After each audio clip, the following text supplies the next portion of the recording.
சும்மா நார்மலாக படிச்சுட்டு போனால் முன்னாடியே படிச்சுட்டோம், சும்மா ஒரு தடவை வாஸ்து விட்டு போகலாம் அப்படின்னு நினச்சாங்கன்னா அவங்களுக்கு ஒரு பின்னடைவு இருக்கும். அதனால் மேச ராசிக்காரங்க கவனமாக இருக்கணும். ரிஷப துலாம் ராசிக்காரங்களுக்கு ஓரளவுக்கு படித்தாவே அவங்க வந்து நல்ல மதிப்பெண்கிறது அவங்களுக்கு கிடைக்கும், நினச்ச மாதிரியான விஷயங்கள் நடக்கும். கடகராசிக்காரங்களுக்கு புத்தகத்தை எடுத்து வச்சா வேறு சிந்தனைகள் இந்த நேரத்தில் வரும். மகர ராசிக்காரங்களுக்கு 7.5 சனி முடியும், அதனால் ஓரளவுக்கு அவங்க ரிசல்ட் நல்ல முறையில் வரும். அதே நேரம் வந்து நினச்ச கல்வி கிடைக்கும்.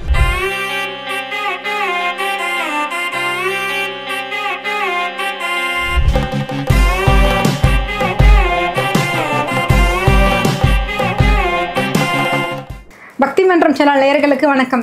இன்னைக்கு நம்ம கூட நையான் சித்தர் காந்தி முருகேஸ்வரர் ஐயா இருக்கிறாரு. வணக்கம் ஐயா. வணக்கம். இப்போ நம்ம மார்ச் மந்த் ஸ்டார்ட் பண்ணியிருக்கோம். இன்னைக்கு மார்ச் மந்தில் எல்லாரும் ஸ்டூடெண்ட்ஸ் மாணவர்கள் எக்ஸாம் எழுத போகிறாங்க. நிறைய பப்ளிக் எக்ஸாம், ஆனுவல் எக்ஸாம் எல்லாருக்கும் வருது. ஸோ அதை பற்றி நம்ம இன்றைக்கி தெரிஞ்சுக்க போகிறோம். என்னென்ன பண்ணலாம், என்னென்ன மாதிரியான மார்க் வாங்குறதுக்கு ஏதாவது பரிகாரங்கள், ஏதாவது சாமி ஏதாவது கும்பிடலாமா பார்க்கலாம்.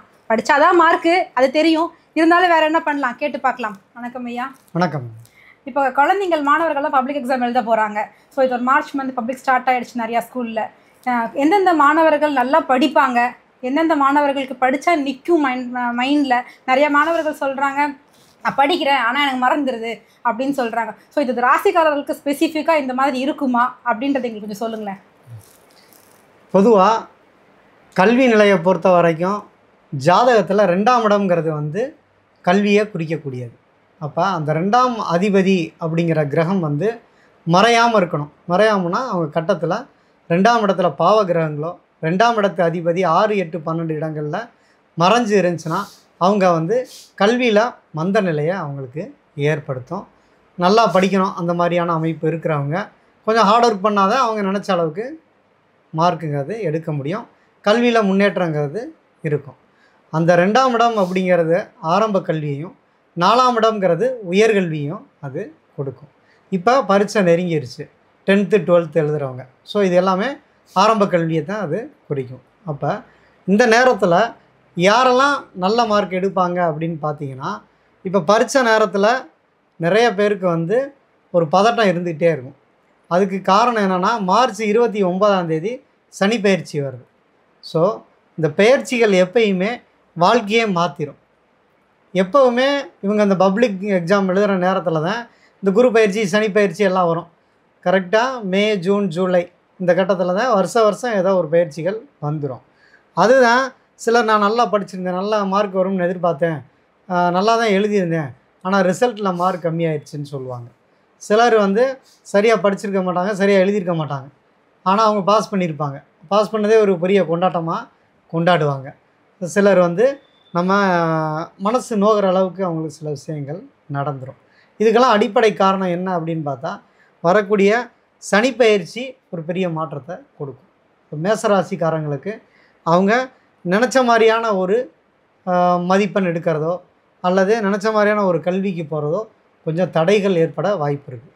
ஏன்னா அவங்களுக்கு அந்த மே மாதமும் இந்த மார்ச் மாதத்தில் வரக்கூடிய சனி பயிற்சி 7.5 சனியாக இருக்கிறனாலையும், அடுத்ததாக வரக்கூடிய குரு பயிற்சியும் அவருக்கு முழு நன்மை செய்ய முடியாமல் இருக்கிறனால அவங்கெல்லாம் வந்து கொஞ்சம் மேசராசிக்காரங்களாம் ஹார்ட் ஒர்க் பண்ணாங்கன்னா அவங்க நினச்சதை அடைய முடியும்.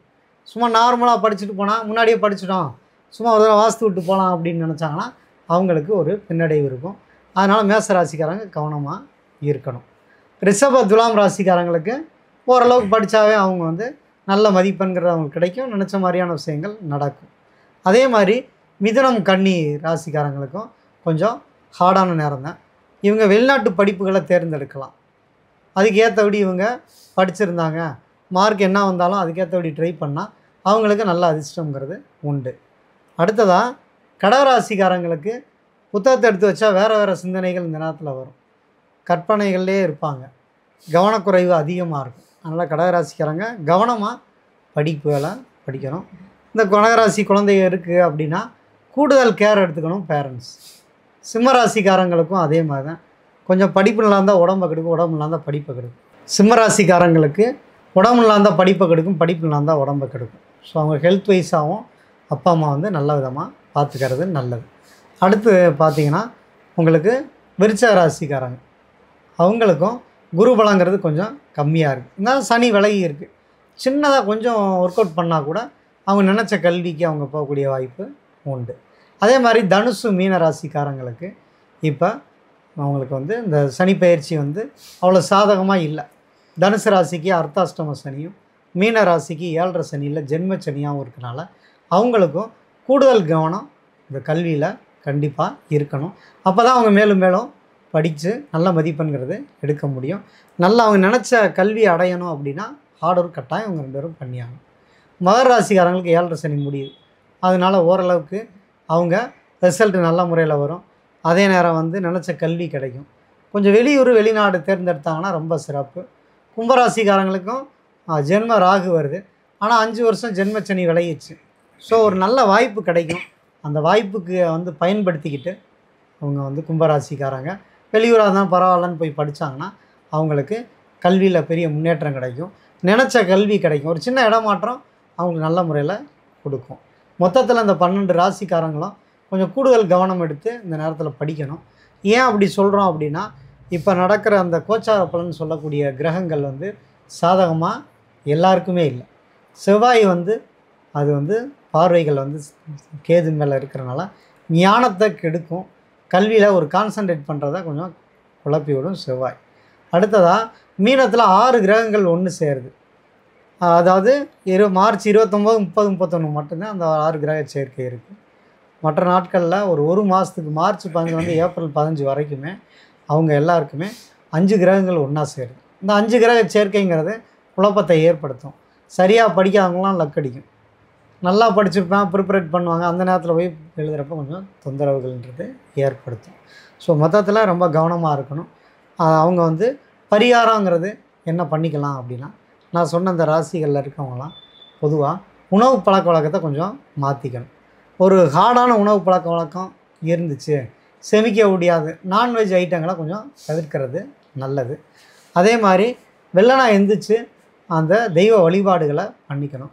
குறிப்பாக விநாயகர் வழிபாடு வந்து அவங்களுக்கு புத்தி கூர்மையை ஏற்படுத்தும். இப்போ விநாயகர் கோயிலுக்குன்னா வந்து போய் சும்மா போய் வணக்கம் வச்சு விநாயகர் என்னையை காப்பாற்று அப்படி அது இல்லை.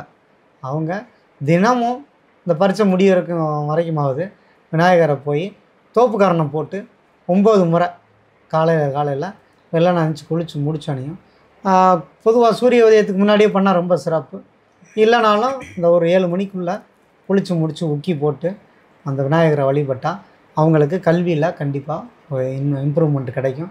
அது இப்போ இருந்தே பண்ணாங்கன்னா அவங்களுக்கு ஒரு நல்ல மதிப்பெண் எடுக்கிறதுக்கு மூளை நல்லா வேலை செய்யும், ஞாபக சக்தி பெருகும். அதுக்கு தான் வந்து இந்த பரிகாரங்களை சொன்னேன்.